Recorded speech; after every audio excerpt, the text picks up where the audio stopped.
Bismillahirrahmanirrahim. Assalamualaikum warahmatullahi wabarakatuh. Waalaikumsalam warahmatullahi wabarakatuh.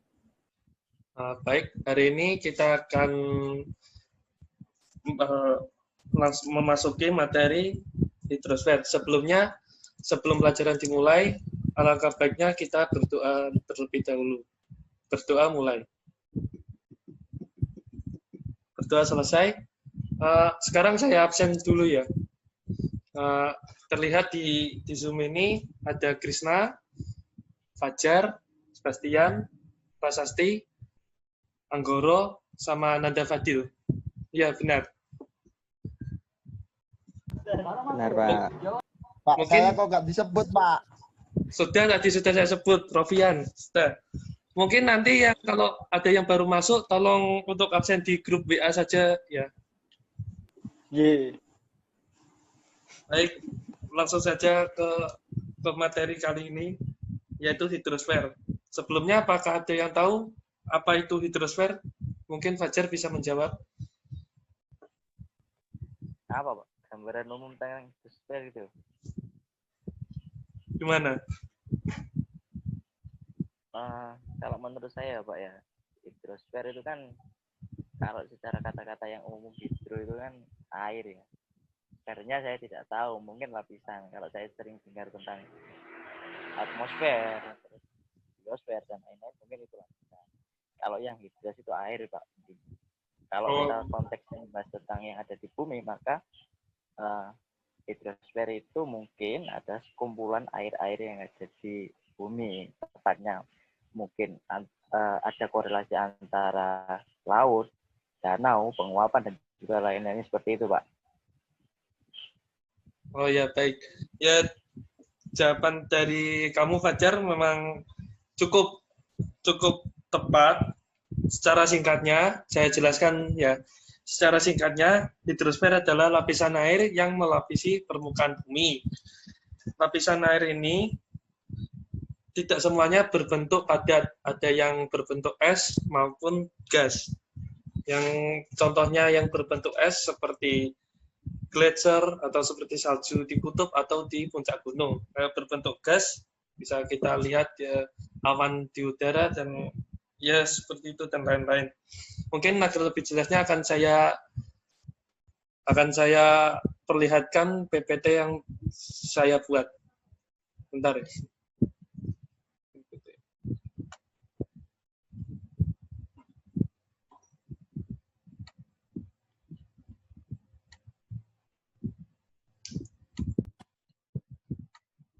Apakah PPT saya sudah terlihat? Halo? Sudah, Pak, sudah. Oh ya, baik, terima kasih.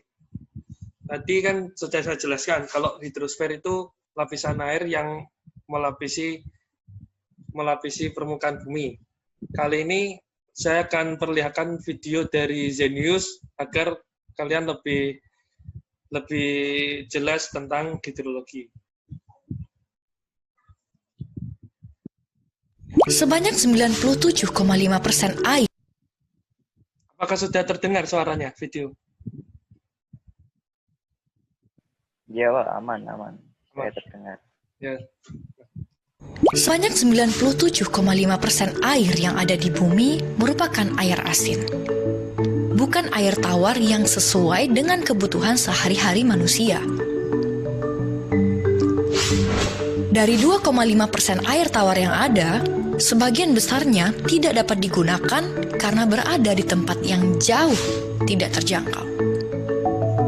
Seperti terperangkap dalam bentuk salju, es di kutub, atau di bawah tanah yang sangat dalam. Hanya kurang dari 1% air tawar saja yang dapat digunakan oleh manusia. Menurut Kementerian PUPR, penggunaan air rata-rata setiap orang di perkotaan Indonesia adalah 144 liter per harinya, setara dengan 16 buah galon air. Hampir separuhnya digunakan untuk mandi. Sisanya digunakan untuk mencuci, memasak, dan minum. Kok bisa air tawar di bumi yang jumlahnya sedikit tidak habis digunakan terus-menerus oleh manusia?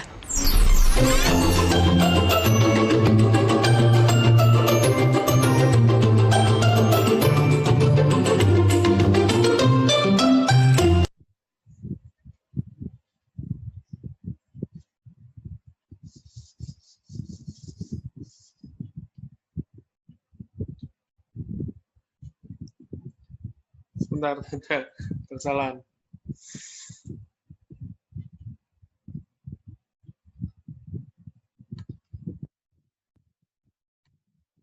Bentar, ada kesalahan di PowerPoint-nya.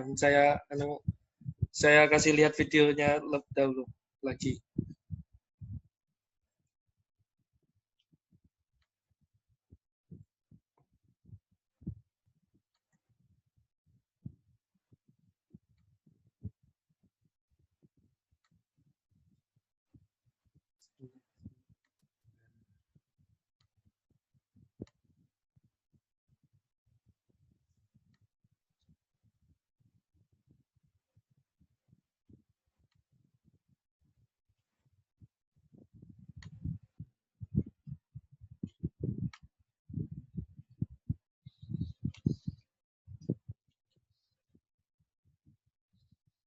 Baik, apakah videonya sudah terlihat kembali? Sudah, Pak. Ya, saya nyalakan kembali.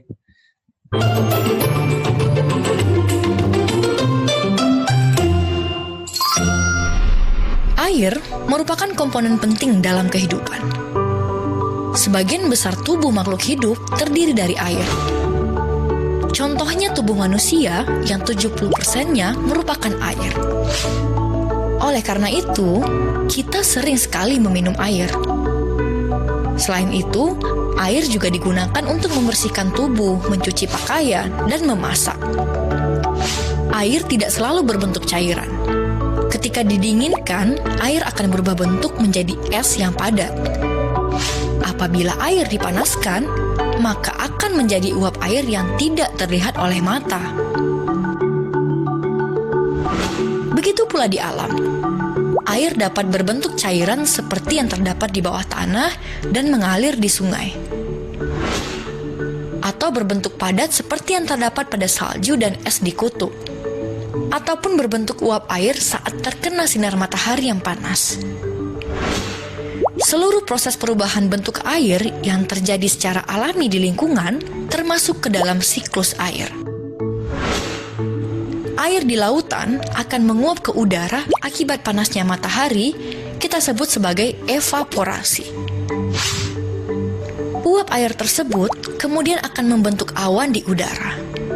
Saat awan tersebut dipenuhi oleh molekul air, air akan turun kembali ke daratan dalam bentuk air hujan, yang disebut dengan proses presipitasi. Air hujan yang membasahi daerah dataran tinggi akan diserap oleh tanah dan mengalir ke dataran yang lebih rendah, melalui aliran sungai hingga kembali ke lautan. Air yang berada di dalam tanah dapat diserap oleh tumbuhan dan menguap melalui daun, yang disebut dengan proses transpirasi. Ketika kita menggunakan air untuk kegiatan sehari-hari, air tidak habis ataupun hilang. Air akan memasuki proses-proses siklus air, berubah bentuk, dan mungkin suatu saat akan kembali ke rumah kita sendiri. Jika kalian ingin tahu lebih banyak mengenai air dan siklusnya, kalian bisa tonton di aplikasi Zenius di kelas 6 SD sekarang.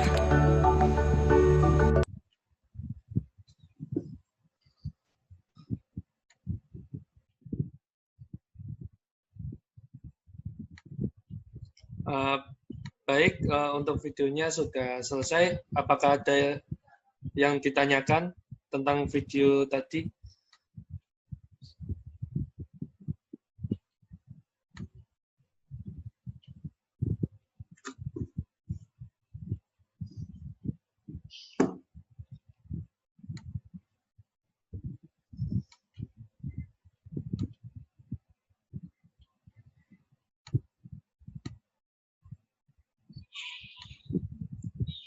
Apakah ada yang ditanyakan dari video yang saya sampaikan tadi?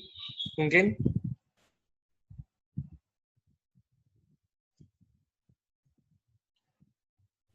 Belum ada, Pak. Oh ya, Ya, Pak. baik, saya Mau saya- tanya. oh, nanti saja saya lanjutkan dulu materinya, nanti baru saya kasih lagi sesi pertanyaan. Sudah begitu ya, Prasasti? Pak. Ya, terima kasih. Iya, Pak. Eh, Selanjutnya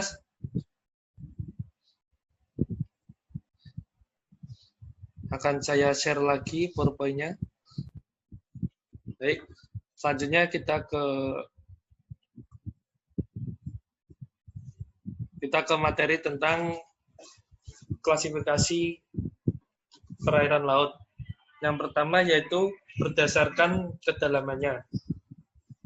Zona perairan laut berdasarkan kedalamannya dibagi menjadi 4, yaitu zona litoral, neritik, serta batial. Zona litoral merupakan wilayah yang berada di pantai atau pesisir, atau yang cukup dekat dengan permukaan. Di zona ini terdapat tumbuhan, hewan, maupun ikan. Namun tumbuhan di sini didominasi oleh mangrove atau bakau, pandan, serta kelapa. Untuk hewan di zona litoral ini cukup banyak, seperti bangau atau biawak yang ditemukan di hutan-hutan bakau. Kemudian zona neritik. Zona neritik berada pada kedalaman 150 sampai 200 meter. Zona ini merupakan landas kontinen atau paparan benua. Di zona ini merupakan tempat yang cukup kaya akan organisme laut. Di sini dapat ditemukan tumbuhan seperti ganggang laut, rumput laut, serta lumut laut yang tumbuh subur di zona neritik ini. Untuk hewannya sendiri, di zona neritik terdapat sekali banyak ikan yang dapat dikonsumsi oleh manusia. Selanjutnya zona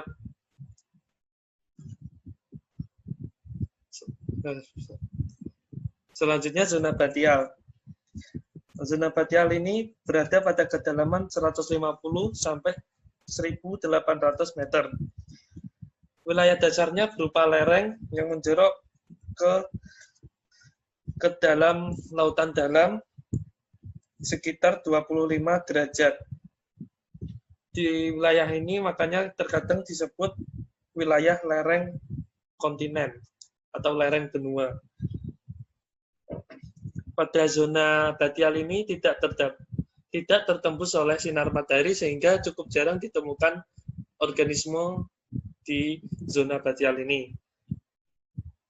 Namun di zona batial ini terdapat hal unik karena ikan dan tumbuhan yang dapat hidup di situ dapat memancarkan cahayanya sendiri.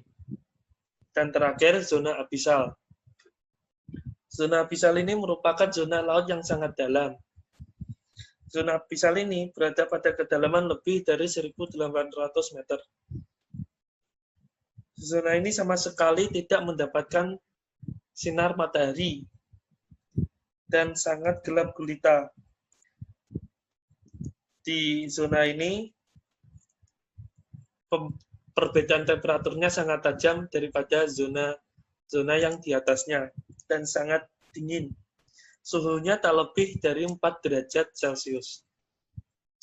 Baik, setelah berdasarkan kedalamannya, saya lanjutkan klasifikasi perairan laut berdasarkan wilayahnya. Ini salah ketik, maaf. Saya ketik dulu.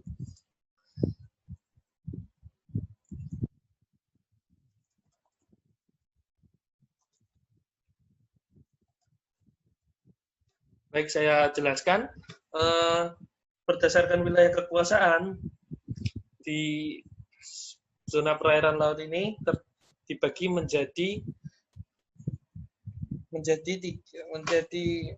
tiga zona. Yang pertama yaitu laut teritorial.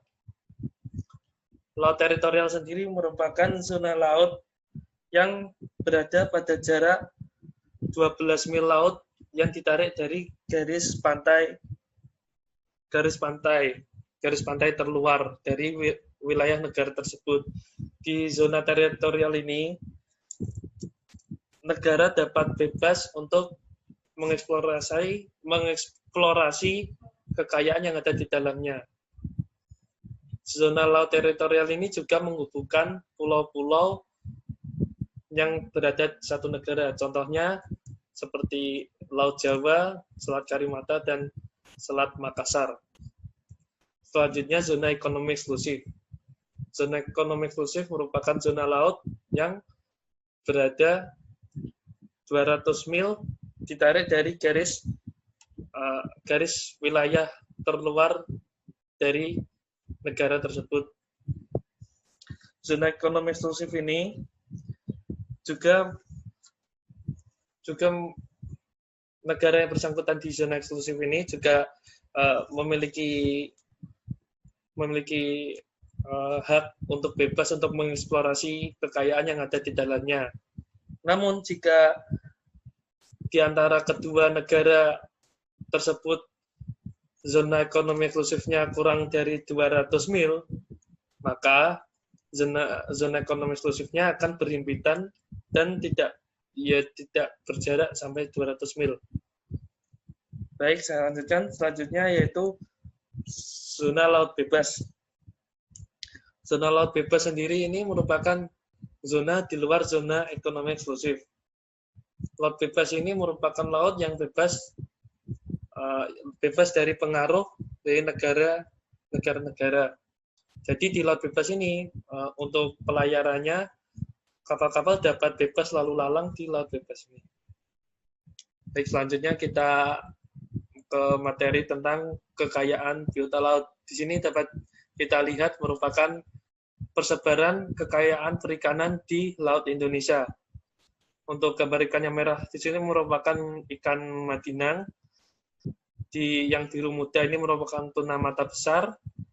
Yang abu-abu ini merupakan albacora. Yang biru tua ini merupakan cakalang dan tuna sirip biru. Selanjutnya ini merupakan contoh pemanfaatan biota laut, yaitu merupakan budidaya udang.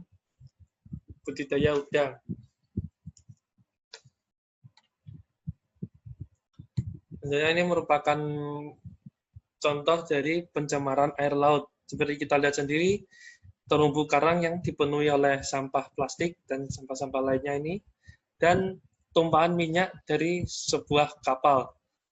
Hal ini sangat mencemari laut dan mengganggu ekosistem serta organisme yang berada di dalamnya, dan sangat merugikan. Selanjutnya tentang konservasi air laut. Konservasi air laut sendiri merupakan suatu ruang yang dibatasi secara geografis dengan jelas diakui dan diabadikan dan dikelola menurut aspek hukum maupun aspek lain yang efektif untuk mencapai tujuan pelestarian keanekaragaman hayati laut. Konservasi air laut sendiri meliputi beberapa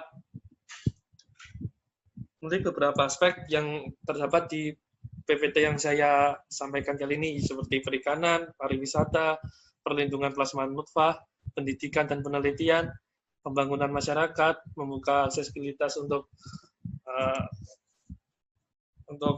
organisme laut, serta penerimaan negara bukan pajak. Contoh dari konservasi air laut sendiri merupakan seperti Taman Laut Bunaken, Taman Laut Raja Ampat, dan lain-lain. Ini merupakan salah satu contoh konservasi laut tentang penyelamatan terumbu karang. Selanjutnya yaitu perairan darat. Kita digambar di PPT ini, perairan darat sebagian besar merupakan danau dan sungai. Selain danau dan sungai, perairan darat juga termasuk rawa-rawa. Baik, kita lanjutkan ke sungai. Sungai memiliki beberapa pola aliran. Artinya yaitu saya presentasikan dulu. Pola aliran sungai dendritik, rektangular, pinate, trelis, anular, banyak, dan paralel, radial, dan sentripetal. Pola aliran sungai ini terbentuk berdasarkan dengan sesuai dengan topografi pada wilayahnya masing-masing. setiap pola aliran sungai ini juga memiliki ciri-ciri yang berbeda. Mungkin nanti bisa saya jadikan tugas untuk mencari mengapa pola aliran sungai ini bisa berbentuk berbeda-beda. Dan terakhir, yaitu Lembaga Pengguna Data Hidrologi di Indonesia. Kedua lembaga ini merupakan contoh yang menggunakan data hidrologi di Indonesia seperti BPDAS dan LSP LP20 LIPI. BPDAS merupakan Balai Pengelolaan Das dan Hutan Lindung. Balai Pengelolaan Das yaitu daerah aliran sungai. Badan ini dibentuk untuk mengatur dan melindungi daerah aliran sungai. Sementara LSP P20 LIPI ini digunakan untuk penelitian yang dapat digunakan untuk sebagai catatan agar untuk memanfaatkan potensi hidrologi di Indonesia. Jadi lembaga LSP P20 ini kerjanya yaitu untuk meneliti kondisi hidrosfer di Indonesia. Terakhir, terima kasih. Saya stop share dulu. Baik, sebelum saya akhiri, apakah ada pertanyaan? Mungkin dari Prasasti tadi ada pertanyaan? Iya, Pak. Ada. Ya, silakan bertanya. Saya mau tanya, Pak. Bagaimana cara mengatasi kekeringan di daerah kering selama musim kemarau? Udah, terima kasih. Ya, baik. Mungkin dari teman-teman, dari anak-anak lain ini bisa menjawab. Mungkin Rofian bisa menjawab pertanyaan dari Prasasti tadi.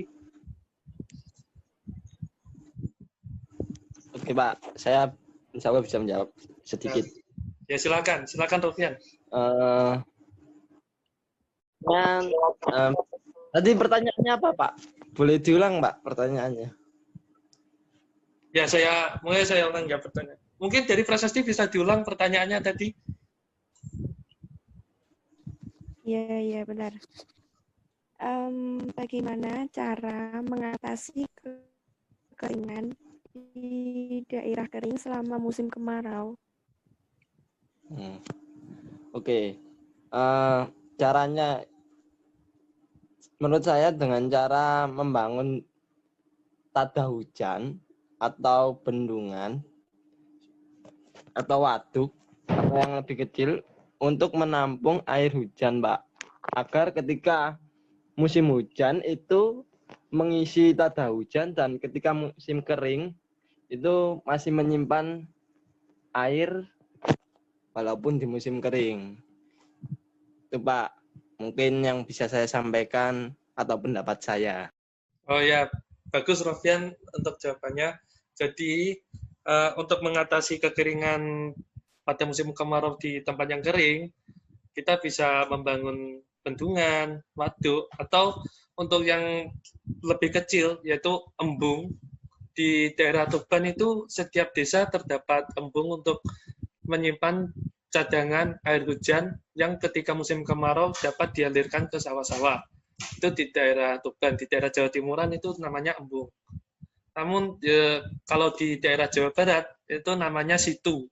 Fungsinya juga sama untuk menampung air hujan yang ketika musim kemarau dapat dialirkan ke sawah-sawah masyarakat. Sehingga pada musim kemarau masyarakat tidak akan bingung ketika terjadi kekeringan. Seperti itu. Mungkin Prasasti bisa sudah jelas? Iya, Pak. Sudah. Oh ya. Terima kasih. Ya, baik, terima kasih. Kesimpulannya hari ini yaitu hidrosfer sangat penting bagi kehidupan manusia, sehingga kedepannya diharapkan untuk menjaga kelestarian serta kebersihannya. Jadi ya tidak seperti tadi yang contoh pencemaran air laut seperti itu sangat merugikan baik bagi organisme laut tersebut atau bagi kita. Baik, sekian, terima kasih. Untuk tugasnya saya sampaikan di WhatsApp group saja. Sekian, terima kasih untuk pelajaran hari ini. Sampai jumpa di materi berikutnya. Saya akhiri. Assalamualaikum warahmatullahi wabarakatuh. Waalaikumsalam. Waalaikumsalam warahmatullahi wabarakatuh.